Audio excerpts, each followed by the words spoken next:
Alrighty.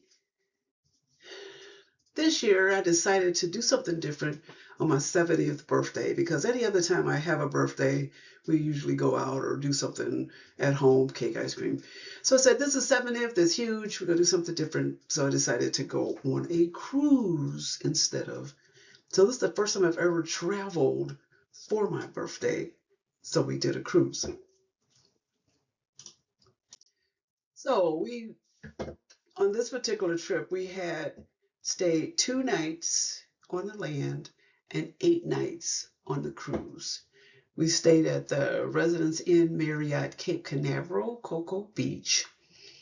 And this location is real close to the port because any other time we've sailed out of Cape Canaveral, we would always stay in Orlando or Kissimmee and to have a rental car, drive around there, visit friends and family up there, and then we would have the cruise line transport us from the airport to the ship. This time we flew in and got a different transport and transported us into a hotel here instead of doing what we did because we wanted to check out what we thought was checking out the Cocoa Beach area because we were there on another cruise last year, Cape Canaveral, and we said, "Oh my goodness, there's some stuff down here." And we had drove that one, so we drove down whenever we did that Cape Canaveral cruise. We drove down and we said, "Oh my goodness, there's stuff down here. We need to come down here, actually stay down here instead of up in Orlando, which is an hour away from Port Canaveral and the cruise ship." So we had transported here. So we stayed at this Resident Inn and found out we were actually staying in Cape Canaveral, not Cocoa Beach, but Resident Inn calls it Cape Canaveral Cocoa Beach, even though it's really in Cape Canaveral down the street from Cocoa Beach. So this particular Resident Inn is your typical Resident Inn, all suite accommodations with full kitchen. We had a 1 bedroom suite with living area. And this particular location has lots of amenities. It has the pool, it has the Connect Four, it has fire pits, it has basketball courts, it has barbecue grills, and then it has this it's almost like it's a dining facility because I don't want to say it's a restaurant, but it's a facility that cooks food. And so in the evening, and then we use that particular, took one of those nights, we actually had chicken fingers and drinks for a snack because we had got full on whatever food we had earlier in the day, but still needed a little snack at night. And we didn't do any cooking because usually when I'm in the full kitchen, I usually do some cooking. But since it was my birthday, we said nope, because we're just going to use their buffet, full hot buffet breakfast and eat out for the other meals, which we did. And some of those meals we ate out with some of the other people that came with us because we had the perfect 7 people in attendance with us on this trip. So the other people, they stayed at 2 other hotels and they only stayed 1 night in the hotel and 8 nights on the ship. So they stayed 9 that nights while we stayed 10. So this place is definitely repeatable and it's in walking distance of a lot of stuff. So then that walking distance, our Cape Canaveral transport, we use that particular service to get us from the airport down to our hotel area. And this particular company is a little pricier than some of the other options to get you from the airport to Cape Canaveral, which is an hour ride. So if you took an Uber or a taxi, that would cost you way a lot more money. But this one would be like in the middle of the road because some of these other options are less expensive. They're like a shuttle and they'll get you out there.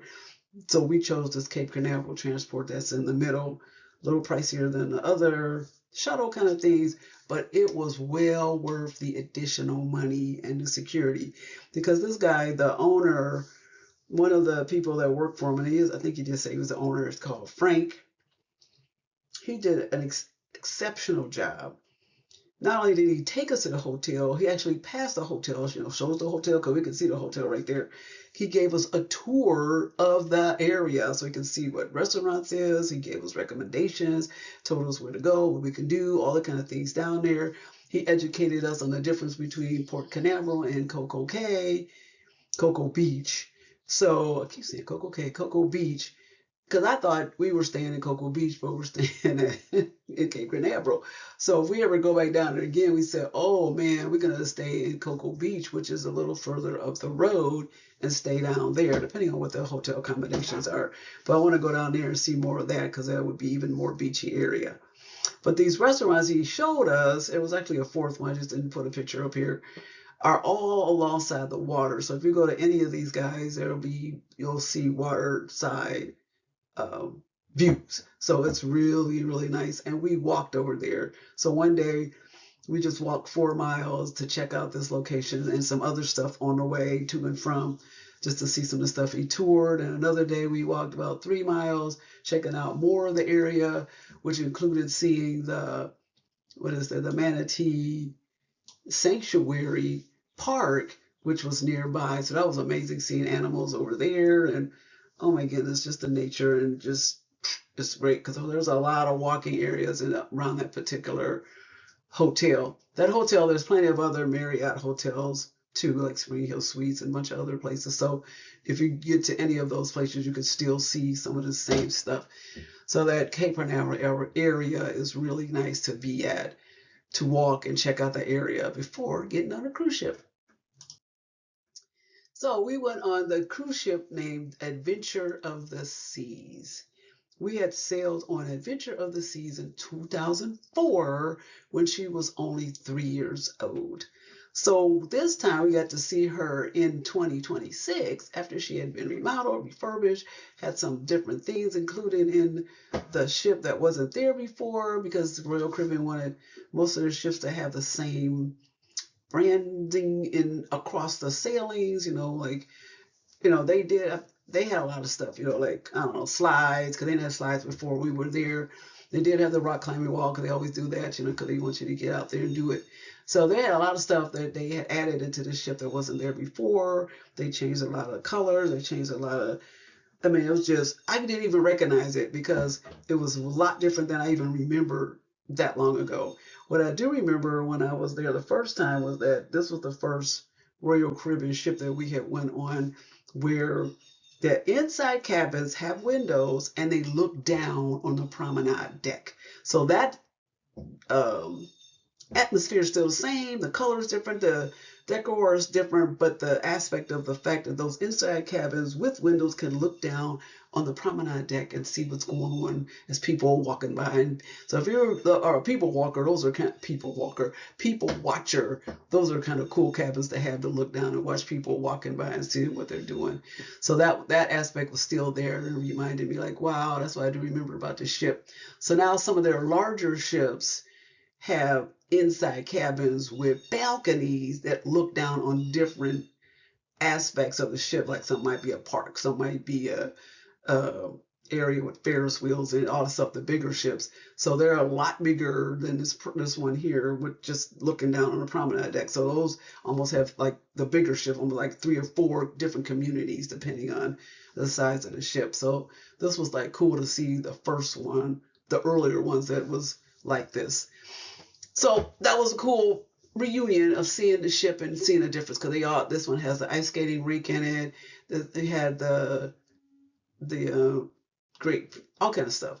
So that was really cool seeing that ice skating rink the first time we were there too, and it was still there. I was glad to see it was still there.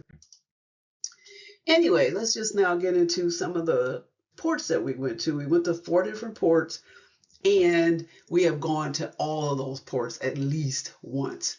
So the Dominican Republic was our first port of call, and this was only our second time going to this one. We had actually went to this port of call last year for Dan's 70th birthday with the friends that we went with, because that was a sailing where several people were celebrating their 70th, and he was one of those.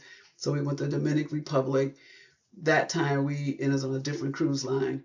That time we got a shore excursion because we merely wanted to go somewhere we could snorkel and eat. So we took this tour that takes you to Amber Beach Club, and that was fabulous last year. The snorkeling, we snorkeled for probably a good hour and a half. The water was clear, tons and tons of fish. It was just fabulous, and the food was to die for. So we said, oh, if we ever come back to this Dominican Republic, we're going to do the same thing. And sure enough, a year later, on my 70th, because originally I had planned a different cruise itinerary with Royal Caribbean, but changed it midway. And then it ended up that we ended up including Dominican Republic in it. So it's like, oh man, we're going to get that same shore excursion because that was the best. And so we did. This time, however, the water, the waves was so darn rough that we were, in fact, you probably could see a little wave action in the back there from the wind. It was so much, it was so rough that we was having a workout trying to snorkel in that water. It was fun, but the water wasn't clear. We couldn't really see the fish like we did before, and we was getting worked over. I mean, it was like a workout. It was a workout. It wasn't like a workout. It was a workout. So we didn't stay a whole hour and a half in the water. So we got out of the water. I forget, I don't even know how long we was in there, half hour, 45 minutes, but it wasn't an hour and a half because we were like trying to struggle, trying to do it. So we could do this, but it's like, it's not worth it because it was just fighting them waves. It wasn't worth it. So we got out and had our buffet meal. That part is a sample there. The dessert's not on there. The drinking's not on there. But so we had the delicious buffet meal. And after that, I sat and laid down on the lounge for a good hour and a half sleep. And that was dumbass. I wasn't planning on doing it because I was planning on being in the water, but that was so relaxing, just laying there and sleeping while my husband did some other stuff. He lay down for a minute, but nothing as long as me. So, and he's walking around still in the water, walking in the water, but not getting in it fully. So that was the best. It was such a relaxing stay. Then we went to Puerto Rico. Puerto Rico, we've been there. I can't even tell you how many times because we've been there so many times. We stayed overnight at least 3 times before prior sailings for Southern Caribbean cruises on various different cruise lines. So the last we went to Puerto Rico last year on that 70th birthday celebration that he had, we stayed in Puerto Rico too, and we didn't do any shore excursions then, and we didn't do any shore excursions here either because we've done them so many times out La Forge and old and new San Juan, da da da da da. So we said we just walk like we did last year. This time our walk was different. Last time we walked because we wanted to check out the area that was different than before. This time we were on a mission because on one of those overnight stays, we stayed at a hotel that was far away from the pier, and we found a restaurant there that had whole snapper, and it was so good. So we were trying to see if there was somehow we could find that restaurant and somehow take a taxi and go there, but we couldn't even figure out where that restaurant was. I don't even know if the restaurant was still there or not. We got a picture of it, found it. I had a picture I posted on Facebook back then, but it was also during a time when I wasn't putting the location of where the picture was. So like, dang it, what was the name of the restaurant? Why didn't I record that? So clueless. So we said, okay, we're just gonna find us another place that serves with a whole snapper close to the port, so that if we ever come back again, we could just get off and walk and go do that. We found the place. We found the restaurant. Found a restaurant. And that restaurant is called, and I'll probably pronounce this wrong, Ostra Cosa. So it's only a few blocks away from the port. And as you can see, that food looks delicious. It's a whole red snapper. We had rice, beans, some kind of lettuce, and then some fried chicken wings, fried chicken wings. And those fried chicken wings was huge. So that was such a filling meal along with passion fruit drink. It was so good, so good, so good. The restaurant was fabulous. It's one of those outdoor settings that's covered. They probably are able to wrap something around if it rained or something. But at that point, we didn't care because it was fabulous. We didn't need it because it wasn't raining. It was so good, and we plan to come back there again. That was so good. We also checked out various forts while we were there, cemeteries while we were there. So we got a good 4 miles just walking around there, walking and eating. So that was fabulous just to see another part of San Juan, Puerto Rico. Then in St. Thomas, another place we've been several times. We've scuba dived before. We've taken other shore excursions. There's been a time when I've taken is it once or twice I've been to St. John. So you take another boat from St. Thomas to do that. So I've done that before as a travel agent. So this place was super familiar for us. So we said, okay, we're going to walk again. The thing about St. Thomas, there's 2 ports. There's a port that's close to town, and there's a port that's farther away from a town. This time, we were at the port that's further away from town, so we had to take a taxi in. And again, we were on a mission. the mission for this location was, we don't know how in the world this has happened because we've been there so many times. How in the world have we missed the 99 steps? So like, how the heck we never seen that? Like, how on the shore excursions, walking, whatever. So we said, okay, we're gonna find these 99 steps and climb them. Some people had already warned us that there's steps before the steps. So there were, and we counted all of those, ended up being 140 steps. So it's the 99 plus an additional set of steps to get to the steps. But that was fabulous. It's so picturesque. You can see this thing here. You can see some great views from above. You can see the ships and all kind of stuff down in it. And it was just great. Getting a chance to climb the 99 steps. That was fabulous. And then, since we were, like I said, we weren't planning on doing a shore excursion, but we got this great vibe from this guy called Joe. So he's Joe's Island Tours, and we ended up taking an impromptu tour with him. This guy, that's his picture right there. He was the best. He took us to places, of course, we had seen before, places that we hadn't seen before, but his has a whole lot better twist to besides just the island. He shows you and tells you about nature and how you can use nature to heal yourself, to be a better, to cure diabetes, to cure all kind of stuff. So it was just like good information that I wrote down, man, about the things you could have naturally that you can eat that help you with these ailments that we have over here. So we wrote that down. And then we got a chance to see Megan's Bay. I'd seen that before, but looking at Megan's Bay is never old, just getting that picture right there. But this time we got a chance to he took us down to the bay because most of the people in the tour with us were going to that bay. So they had brought gear. We didn't bring any swim gear because we were just planning on doing the steps, the 99 steps. We wasn't planning on doing any snorkeling or any of that kind of stuff.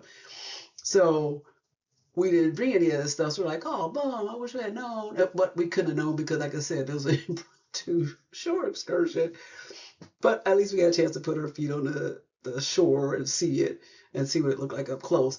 The only thing I didn't like about it was just a little bit too crowded for me because I don't like necessarily being in a crowded beachy area because that's Dominican Republic is definitely not a crowded beachy area at all. And that's why we repeated it. So I wouldn't even want to go there anyway because there's way too many people for me. So, and then Joe told us, since we were telling we were snorkelers or scuba divers, he said that particular beach wouldn't have been good for snorkeling anyway. So that'd have been a waste of energy for us. Like, yeah, that's the point of us getting in the water. We want to snorkel.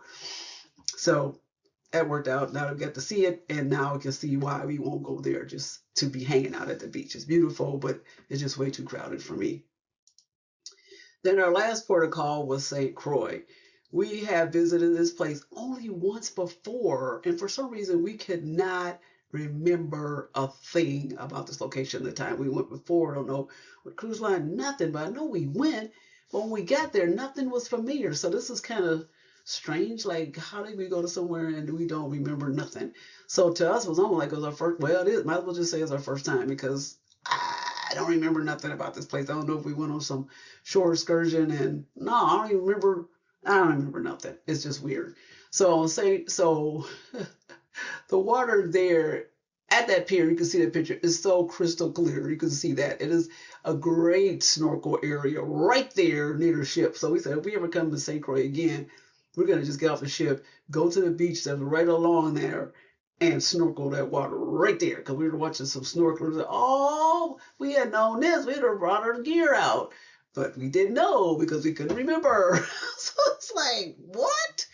Now we know. We're going to do that next time because we came off and then we went to see there's a fort there called Fort Frederick. It's also known as, probably I pronounced this wrong, Frederick's Fort. So the island is a U.S. National Historic Landmark with the U.S. National Park Service. So we walked through every nook and cranny of that fort, and it was fabulous because there's lots of history there, lots of artwork, lots of artifacts. It's just amazing. So then when we came out of there, we ran into 3 of our travel mates, and they were going on a tour. So we just jumped on that tour. So we did another impromptu tour, including them this time. On that tour, we saw a 500-year-old tree and various scenery in the country. And then we saw this boardwalk in Kristenstead, which I'm probably pronouncing wrong too. So The crazy part about that tour was fabulous, was great, the drive was good. We just started having problems coming back with our uh, vehicle because it started running kind of slow, started doing something weird. And so we were all praying that we could make it back because it was slowing down, going slow in areas that it should not have been going slow. We were going on a 55-mile-an-hour zone, and it was going slow, 25. So that was just nuts. And this thing is just anyway. So the company, please leave a message after the tone. The company was on it. Hello, Danny. This is Karan, personal cruise consultant with Norwegian Cruise Line. The company was sorry about that because this was my house phone is active. I got my cell phone silenced. I ain't even thinking about the house phone. I'm like, oh my gosh, we're still we call it landline. So that's our landline phone. So I couldn't even figure out how to tell that thing to shut up. Anyway, so I'm not going to repeat this, retake this because of that. So anyway, so the company was on it. They had an empty bus stalking us, and then when the bus did eventually stop, they just swapped us out, and we was able to get back to the ship on time. So that was a little frightening for a second there because we was concerned about missing our ship because this was not a cruise station tour, so they would have left us if we had got there late. So it wasn't a shore excursion tied to the cruise ship that they would have waited for, because if you're not on time and you're on an unsanctioned shore excursion, then you're just gonna get left behind. So that was fun. So that's probably the memorable part about that one, even though everything else was fabulous. So those are the places we went. Celebrate my 70th birthday, which was a fabulous time with the seven people. So thanks for listening. And yeah, if you ever get a chance to go to some of these islands, I hope you get a chance to have the same fun that we did. So here we go. See you later.